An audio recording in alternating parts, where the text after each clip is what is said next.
So, Oshi no Ko chapter 158 is out now, and I still can't believe what happened at the end of this chapter.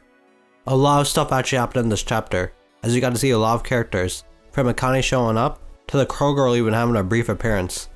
But yeah, I'm just gonna start with this insane chapter. The chapter opens at a B-Komachi concert, with Ruby on stage, and the narrator stating that she has inherited Ai's genes, and even has a grand dramatic origin, according to some reports. I'm sure that'll be confirmed through the 15-year lie movie.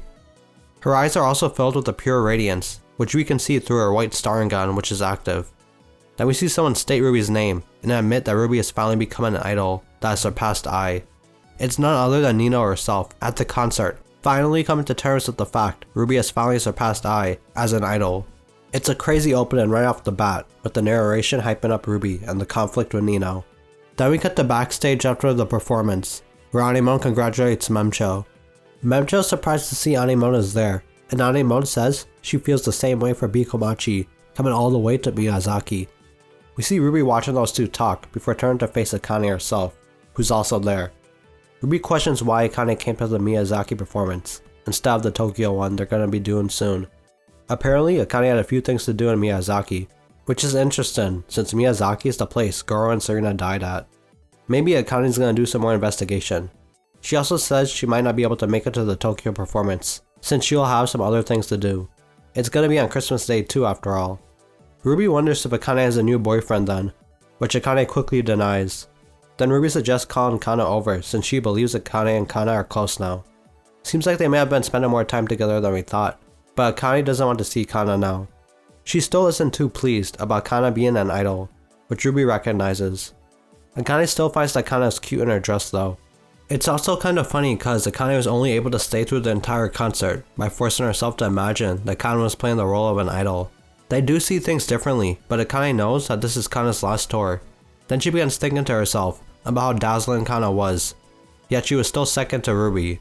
In the acting world, Kana can make herself shine like the sun, but in the idol world, there's a different girl on stage who has absolute brilliance as an idol, Ruby herself.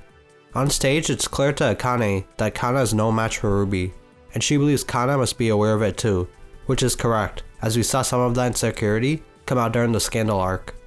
However, there are still many people who support Kana for going up against a talent like Ruby. There's many possible questions out there, as many as the number of fans Kana has, which is a good thing. But for that reason, those same fans may find Ruby unpleasant and try to destroy that sparkle. Then Ruby brings Akane back to reality by speaking up by saying how being an idol is a strange job. No matter what someone does, they can't be an idol forever. Youth is brutally limited, like a flower that only blooms once, which is a great line by Ruby. They can't become a jewel that shines forever, unfortunately. The only way to do that, in her eyes, is to become part of someone's memory after you die like I did, which is pretty dark. Ruby starts saying something else, but the scene cuts directly to Nino on the phone with Hikaru himself. She questions what he's yapping about right now, and it seems he's suggesting they go and turn themselves into the police, which might be able to lead to forgiveness. From the sounds of it, Hikaru is really trying to make things right. I sort of predicted Hikaru would turn himself in, back then too, when he said he was going to do what he could for Ai. This does make sense for his character since he's so broken right now, but it's a shame he might not do much else now. Of course, Nino ain't trying to play any games.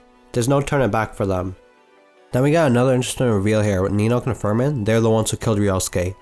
She's about to say something else, but begins walking away and blaming Ai. To Nino, Ai has to continue being the best idol forever.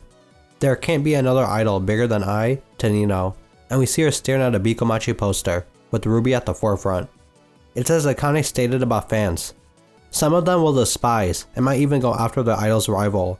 It really seems like Nino's losing it here too now that Hikaru has been exposed. She must have been on a downward spiral ever since Ai and Ryosuke died, and didn't get any mental help.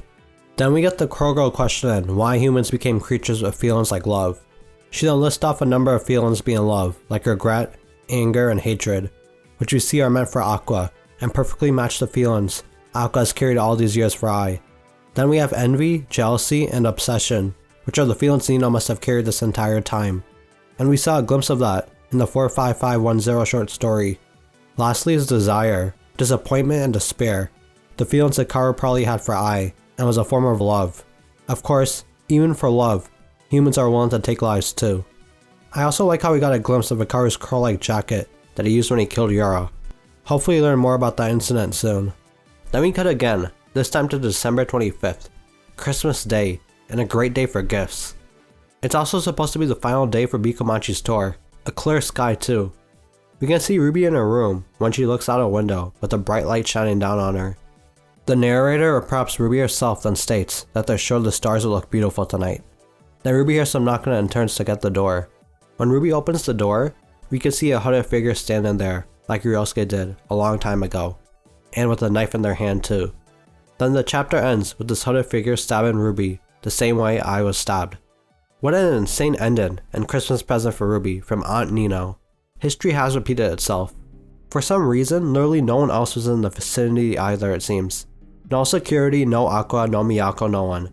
Somehow the one moment Ruby is alone this happens. Like if only she knew I died the same way. Because if you remember, Ruby wasn't even there when I first got stabbed. Of course, this door doesn't even have a chain lock either. That's crazy. I'm fairly confident it is Nino though, and Ruby fully opened the door for her since it's Christmas. She must have thought Nino really came there to say hi and give her a present, but it doesn't even matter now. Unless someone comes immediately to save Ruby, she's dead. I really do think Aqua will be the one to save her though. Like literally last chapter we saw him reading a medical book from Tokyo University, so we know he has been studying to be a doctor. Perhaps now Aqua might be able to save Ruby, unlike the last time when he wasn't able to save Ai from bleeding out. But again, Aqua will have to show up fast and focus on saving Ruby's life instead of focusing on Nino. Otherwise, Ruby will be heading toward the stars the narrator was talking about earlier. Like this could actually be what toward the stars and dreams means for the final arc. Last chapter actually ended with Aqua and Ruby dreaming together, and then this chapter has Ruby getting stabbed too. It's crazy. If Ruby actually dies though, I'll be shocked. However, I'm confident Ruby will live somehow. Now we have to see what happens to Nino and Hikaru. Nino either gets away here or someone manages to stop her from escaping. It would be crazy if Hikaru showed up, and we could just wrap up this entire plot right now. Hikaru stops Nino and goes to jail with her, while Aqua saves Ruby until the paramedics arrive. Then Ruby will do the Tokyo performance with the stab while invisible, further raising her stardom. If Ruby dies though, Aqua's gonna kill Nino himself, or die trying, because I don't see him maintaining that forgiveness attitude. After all, that was because Ruby, and now she's dead. Either way, it's gonna be very interesting to see what happens next. Of course, it seems like there's yet another break next week, so we're gonna have to try and survive the wait first. Let me know if y'all think Ruby survives though, and what you think Aqua's reaction will be in the comments. And as always, thanks for watching. If you enjoyed this video, please drop a like and subscribe. I got some more Oshi no Ko content here too that you can check out. Peace.